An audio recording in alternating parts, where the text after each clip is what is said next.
Boom, bada boom, boom, bada boom, boom, bada boom. Okay, so we're going to start off. This week's Parsha is Pinchas. Yes, it's Parsha's Pinchas.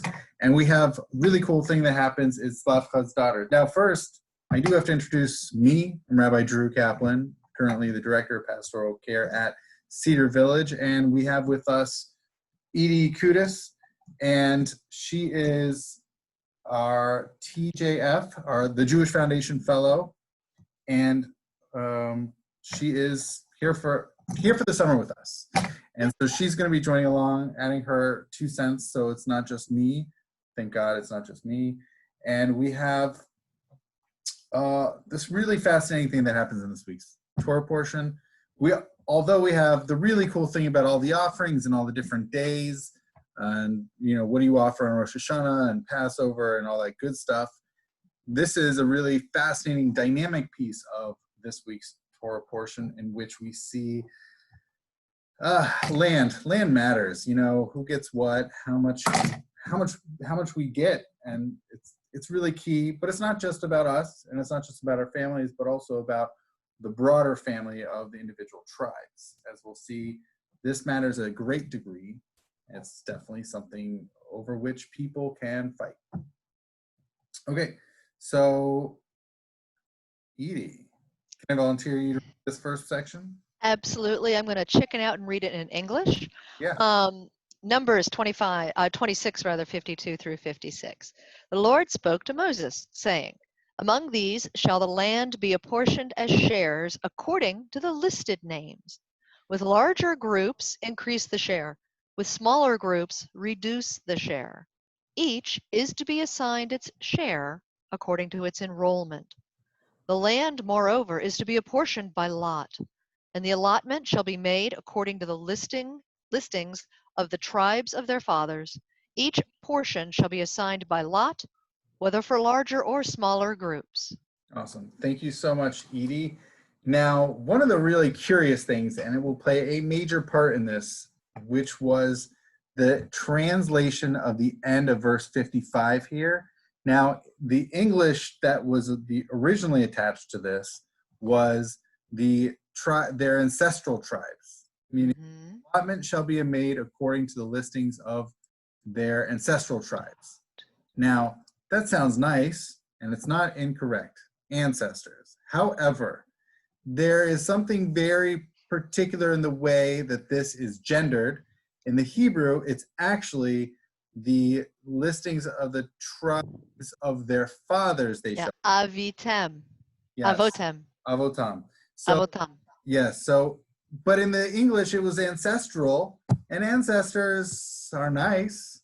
But as we'll see, the gendered aspect of this is the absolute key of how this is basically, I wouldn't say problematic, but we'll see an issue that arises because of that.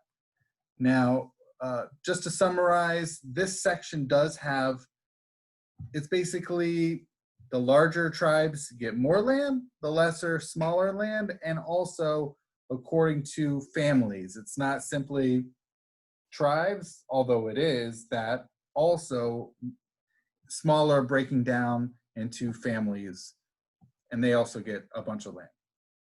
Okay, pretty straightforward. It's a nice general blanket apportioning allotment of land according to size. Great. The bigger the size of the family or the tribe, the bigger the size of the land. Well, because logically you'd have more people to work the land and you have more mouths to feed. So you need sort of that double combination. Right. And so it's fair. It's literally fair at the time of its being apportioned out. Okay. Now, Edie? Yes. So, well, can I listen to myself talk enough as it is? I love this part. I love reading. And since great. you're not making me stumble through Hebrew, I appreciate that. The daughters of Zelophehad of the Manassite family, son of Hepher, son of Gilead, son of Machir, son of Manasseh, son of Joseph, came forward. The names of the daughters were Mahlah, Noah, Hoglah, Milcah, Tirzah. They stood before Moses, Eleazar the priest, the chieftains, and the whole assembly at the entrance of the tent of meeting, and they said, "Our father died in the wilderness. He was not one of the faction, Korach's faction, which banded together against the Lord, but he died for his own sin, and he has left no sons. Let not our father's name be lost to his clan just because he had no son. Give us a holding among our father's kinsmen." Moses brought their case before the Lord, and the Lord said to Moses, "The plea of Zelophehad's daughters is just. You should give them a hereditary holding among their father's kinsmen. Transfer their father's share to them. Further, speak to the Israelite people as follows. If a man dies without leaving a son, you shall transfer his property to his daughter. If he has no daughter, you shall assign his property to his brothers. If he has no brothers, you shall assign his property to his father's brothers. If his father had no brothers, you shall assign his property to his nearest relative in his own clan, and he shall inherit it. This shall be the law of procedure for the Israelites in accordance with the Lord's command to Moses." Awesome. Thank you. And by the way, I don't know if you noticed this in the Hebrew, at the end of 11, and this is picking up from last week's session, is lechukat mishpat. Israel lechukat mishpat kasher tziva Adonai es Moshe. And this shall be for the children of Israel as, now this is a really funny thing because it says There it is. mishpat. Now, what we discussed, what Edie and I discussed in last week's first session of Village Torah was, these are actually two totally opposite things. Mishpat is something that's civil law. It's fairly universal, and I think that's what it's relating to is of inheritance, a land inheritance. So there's a fairly civil aspect that is not unique to the Jews, to the children of Israel, and yet this particular way of doing the inheritance laws, that has a chok aspect. It has a particularistic aspect to the Bnei Israel, to the Jewish people's inheritance laws. So it's an interesting, this, I think there are only, I could be wrong, I think there are only 2 instances in the entirety of the Torah in which we have this construct of chukat mishpat, but it's an interesting, literally a hybrid of 2 conceptions of law. One is that it's civil, fairly universalistic, mishpat, as far as land inheritance, and the other of chukah, which is particularistic Jewish legislation. That's one thing I just wanted to throw in just to help frame what's going on here. Of course, you know, what the daughters of Tzlafchad point out is, what about us? Yeah. You talked previously about, you know, inheritance through the men. We're around. Our dad doesn't have any sons, but I think they did it in a clever way, though, because it isn't give us something per se. It's don't let our father's name perish. Don't let our father's name be forgotten. And you're looking for that sort of line, because I mean, logically, someone in the tribe, if of Zelophehad's brothers, maybe, if he had any, we should have to go look at the census to figure that out. They would be bound to take care of the daughters, I would assume, because of sort of how all of that worked. say that again. What about the daughter? Well, if Zelophehad had brothers, they would be bound to take care of Zelophehad's daughters, of his household. Taken care of. But see, that's the point. They would be fed. They would have shoes. They wouldn't have their own property. Right. And then also more concerning is, where does the land go? Does the family lose the property? And I do like what you had to say, Edie, about it being the framing of the question, which is not simply we need our land, like what about us? It's our father. If you, Moses, can speak the land, you know, it's clearly very androcentric. It's really, you know, male-centered. And if this is the language, if this is the discourse that appeals to Moses and to the sort of the legislative workings of this, so we'll work within your language. Yeah. Yeah. And interestingly, Moses didn't push back on them. He said, "You're right. God told me this. I don't know what the answer is. This is a different direction of a question. And so Moses brought it to God, and God told Moses, and here's your answer. Yeah, God speaks good contract language. I mean, it's very clear. Well, it's And very he's casuistic. branching out the tree. Well, yes, but at least he's clear. Casuistic. He doesn't say sometimes. He's That's clear. branching it out and he's making it clear. It's clear casuistic law. Thank you. Yes, better term. Yes. Yes. That if such, then such. That's casuistic law. Mm-hmm. And yeah, it's really great. And we really get to see, I'm sure there's some good, I want to say either graphs or charts out there about how this all breaks down. Some good if then that. Yeah. So ultimately, that you should give a hereditary holding among their father's kinsmen, transfer their father's share to them in verse 7. So they get it. Like they have no brothers, so they split it amongst those 4 daughters. Great. Now that we have that, guess what? This is still a very man-centric way of divvying up land. Okay, it is actually a man-centric, aside from this instance in which his daughters get it, right? That's the one exception. But then that's going to cause a problem because their husbands are going to get the land. Yeah, because traditionally the wife goes to the husband's tribe. Right. So if the men are from a different tribe, the land is going to go to a different tribe. So as a follow-up, so this is all what we've discussed. The first section was from the 26th chapter, 27th chapter, both within this week's parasha of Pinhas. Next week, however, I'm sorry, this next section is not from this week's parasha, but it's from Numbers 36. And Edie, been doing a great job reading so far. I would love to continue this because this was something until I actually did a Torah outline for school, I had never picked up on. The family heads, so this continues. Now remember, this has just happened a couple weeks later, we're in 36. The family heads and the clan of the descendants of Gilead, son of Machir, son of Manasseh, one of the Josephite clans, came forward and appealed to Moses and the chieftains, family heads of the Israelites. And they said, "The Lord commanded my Lord to assign the land to the Israelites as shares by lot. And my father was further commanded by the Lord to assign the share of our kinsman Zelophehad to his daughters. Hey, now, if they marry men from another Israelite tribe, their share will be cut off from our ancestral portion and be added to the portion of the tribe into which they marry. And thus our allotted portion will be diminished. And even when the Israelites observe the Jubilee, their share will be added to that of the tribe into which they marry, and their share will be cut off from the portion of the tribe of our fathers."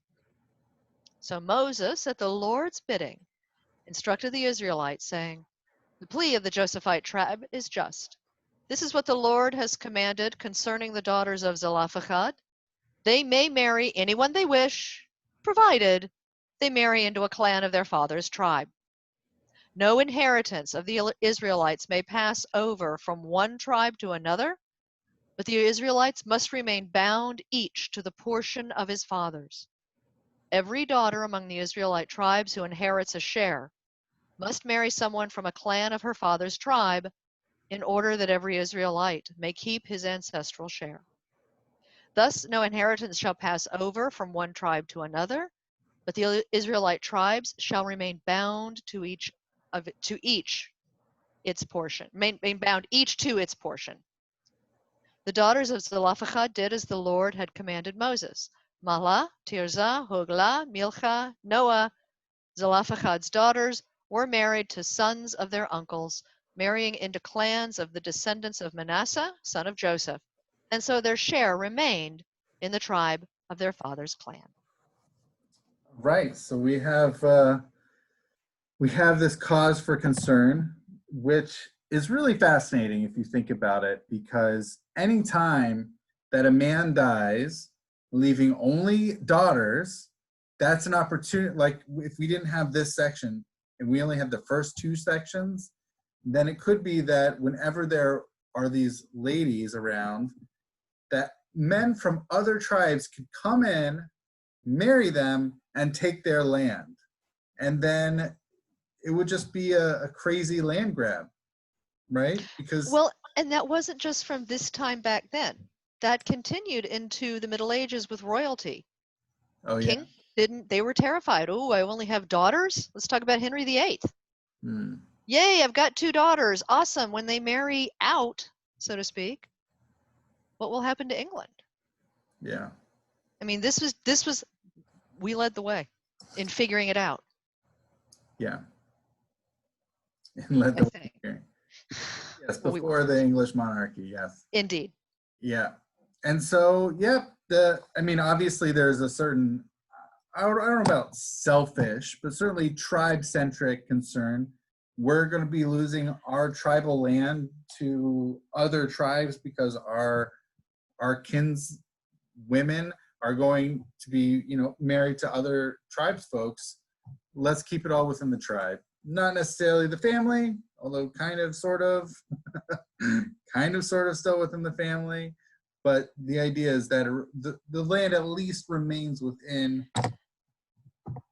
it's still in the tribe, still somewhat Well, family. and it's very communal. It's very community oriented and family oriented, going back to they didn't have supermarkets. They had to grow their food or pasture their food. So if you keep cutting up the land and now, oh, I can't walk my sheep across this space of the land because it's not mine anymore. What do you do when times are hard? You need the land that was apportioned to your family to support the family. Yeah, it's true. There's, the support aspect. Mm-hmm. One thing I do want to point out, I mean, there are probably some commentators out there that point this out, but oftentimes in the 5 books of Moses, in the Torah, women go mentioned but unnamed.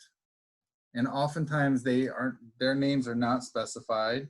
Here, they are specified twice even. We have both in this week's Parsha in chapter 27 of Numbers, but also subsequently in chapter 36. And there's a different order, different arrangement of others' names, which also, of course, causes a lot of commentary and thoughts of what does this mean? A lot of meaning making out of that. I'm not going in that direction. They're still there. They didn't get the names changed. It's all 4 of them. But of course, that could be a subject for a totally separate conversation of what different possibilities does this mean that their names were in a different order. Next year. We'll talk about that next year. Yeah. All 4 of them are around, okay? They didn't change their names from in 9 chapters time. So that's the story as we experience, as we find it in the book of Numbers, that we have these, just to review, we have these 3 pieces. In chapter 26, we have God telling Moses, you need to divide up the land according to the father's houses, and it will be the inheritance according to the basically the sons. And that's how it'll work. Great, very simple, very straightforward. But in chapter 27, the daughters of Zelophehad say, what about us? What about our situation? We have no brothers. Our father has no sons. Does that mean it gets lost to other families? That's not fair to our father, his memory or his ability to... His name. It's not fair to his name. That's right. And so Moses, he goes to God, says, hey, he takes it to his manager, and God says, it's okay, give it to them. They're going to divvy it up equally. And this happens every single time. Anytime a man dies, leaving no sons, all the daughters get it. It's fair. And then that leads us to chapter 36, a problem which is the fellow tribesfolk, fellow tribesmen say this is a problem. All these other tribes guys can come in, marry them, take our land, and that's not cool. So again, God tells Moses, you know what? Keep it within the clan, keep it within at least the tribe, and everyone will be happy. Okay. So I have a couple of texts here from the Talmud, which I think are cute, fascinating little nuggets of observation from basically the 2nd century of the Common Era. So it goes back a while, goes back a number of centuries.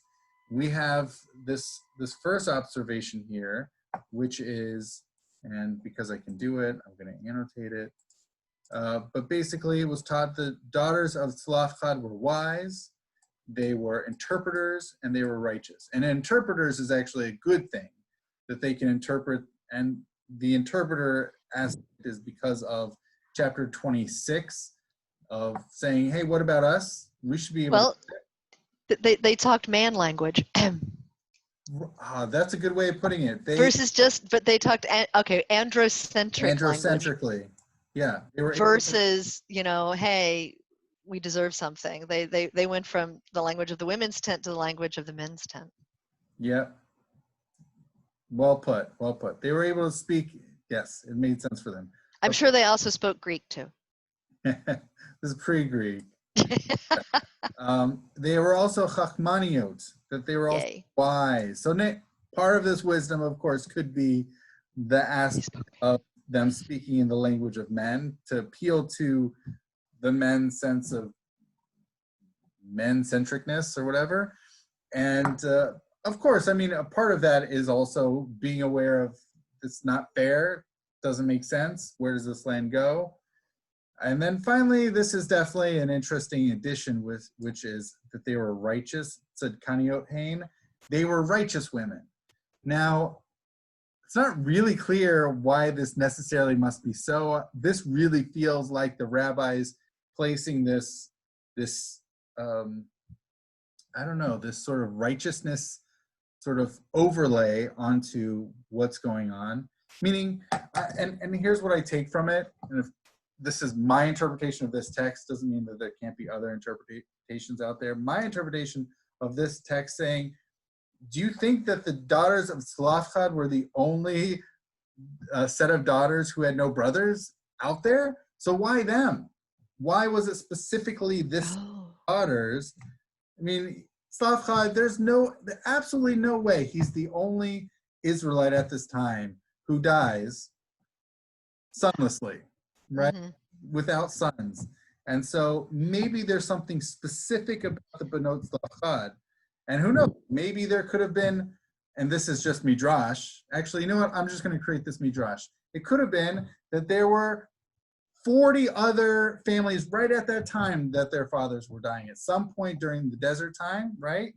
And just different sets of daughters had issues, and why didn't they make it through? And ultimately, it was the Benot Tzlafchad that, owing to this trio of really great things, that they were not only wise and that they could perceive all these things, but they also had a righteousness to them, right? That they did everything else right, and no one could bring claims against them because of that. Oh, they're not deserving. Oh, they don't, blah, blah, blah.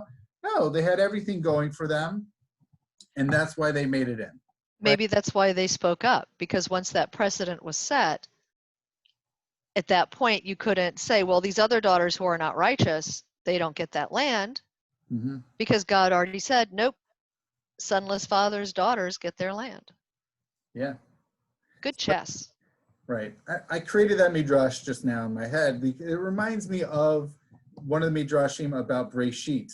Why Bereshit? Why in a beginning rather than Bareshit, in the beginning? That there were other beginnings.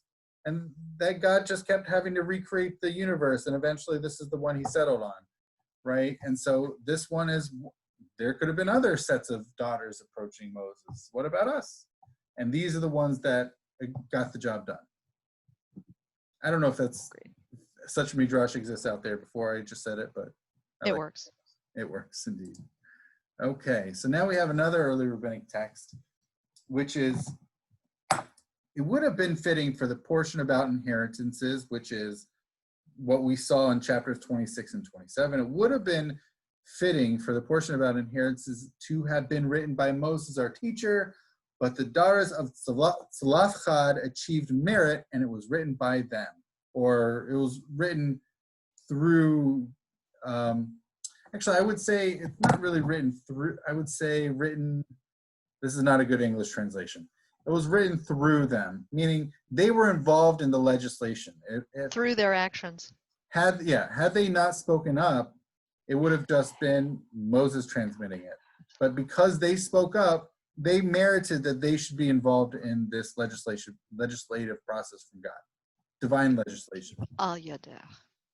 All Yadan, through their hands. Yeah. And then on a flip side, this text continues, and it says it would have been fitting for the portion of the gatherer to have been written by Moses, our teacher, or written through. Okay, I'm going to have to change this translation. I don't like this one. Been written through Moses, our teacher, but the gatherer was found guilty, and it was written through him, or on his account, or mentioning him. L'lamdecha, to teach you that guilt is engendered by means of the guilty, and merit by means of the meritorious. So both this text and the previous one see what the daughters of Tzlafchad are doing as a good thing. It's great that they spoke up before, and that they merited to have their names in here, and that they were, they passed the buck. And of course, we see in that previous text that they were wise interpreters and righteous. So the early rabbis definitely saw them as what they did was great. They got they got their names in the Torah. They got written in there. They made it. They definitely had a role. So we have some later rabbis who talk some other stuff about, and these are both from the Babylonian Talmud.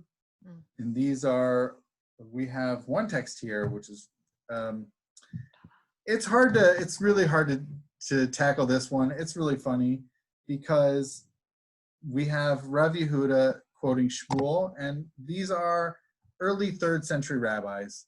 And they say the daughters of Tzlafchad were permitted to marry any of the tribes. And it quotes from Numbers 36. Mm-hmm. And it also says in Numbers 36, but only into the family of the tribe of their father shall they be married.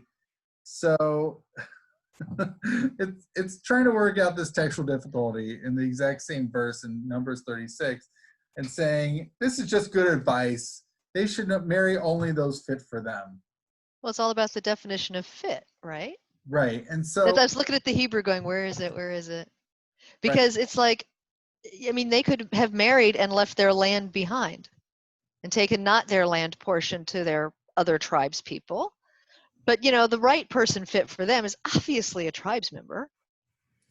Right. So I think that's what Shmuel's trying to say, is that there's this actual conflict in the exact same verse. You don't even have to look anywhere else in the Torah. Same verse. How do you fix that or resolve that contradiction? Well, the answer is right in front of you, that those who are fit for you, the right for you, are those in your father's tribe. Yeah. Duh.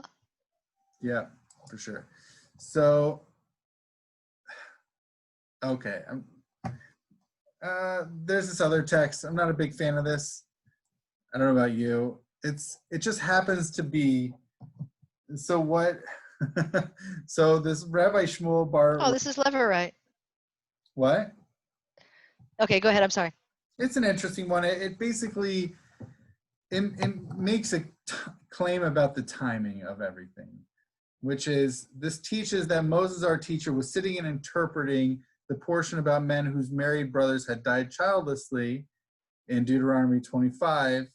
And then at that moment, the daughters of Tzlafchad said to him, if we are each considered like a son, give us an inheritance like a son. And if not, our mother should enter into levirate marriage immediately. And Moses brought their case before the Lord, which is, there's something to be said for trying to tie things together in a time related way.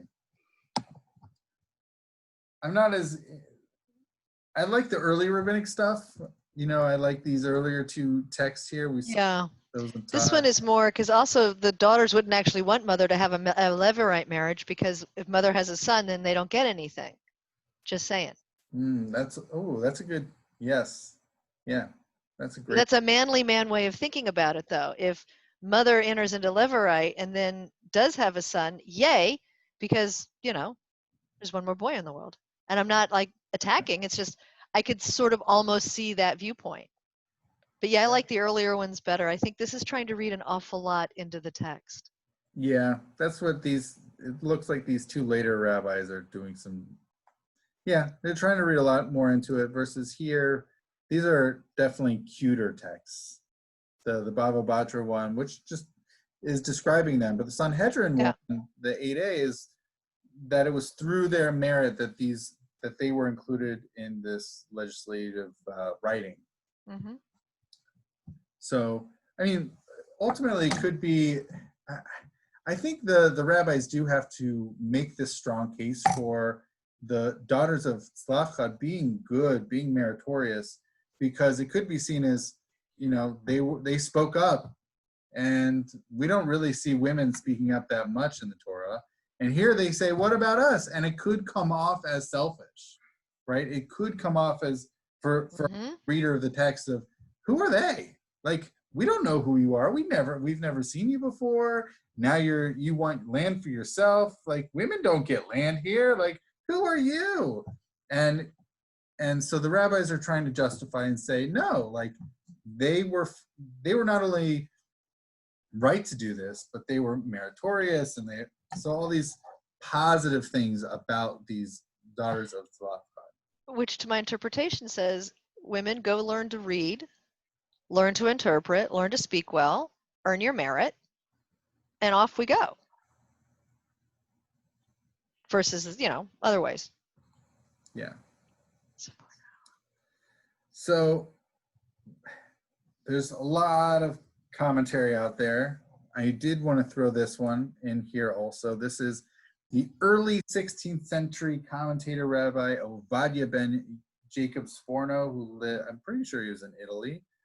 And so, do you want to try them? Sure. Okay, I great. haven't read this one. Seeing that they had realized, and this is about the mishpat. This is no, the mishpachat. A mishpachat, yeah. Yeah, so this is in the later section in the chapter 30. Yeah.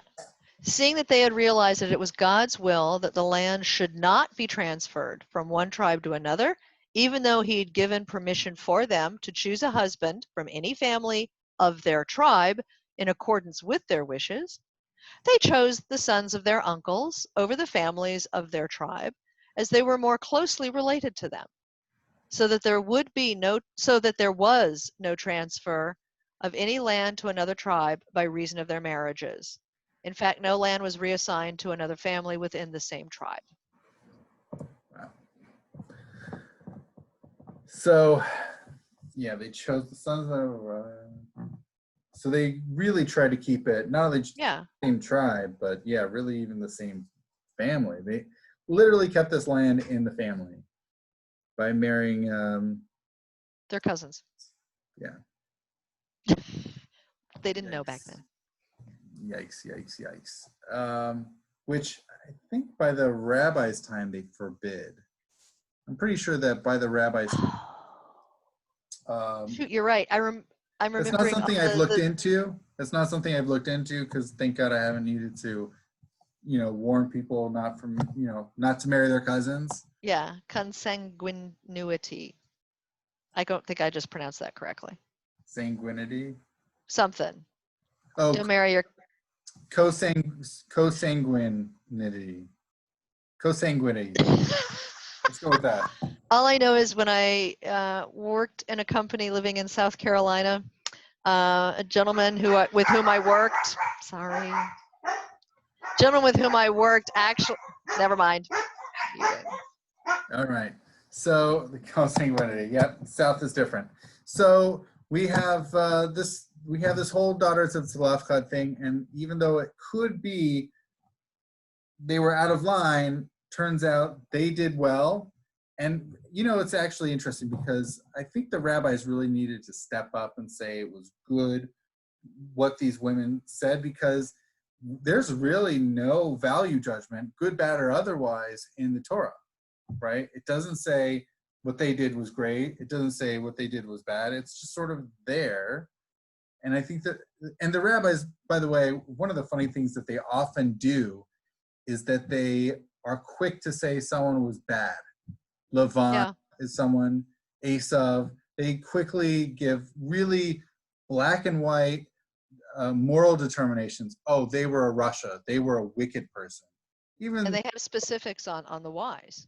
yes, and even though in the Torah often these things are ambiguous, but the rabbis are really happy to say, nope, they were wicked, they were righteous, and I think that's what's going on here. They say it's their moral um, Compass?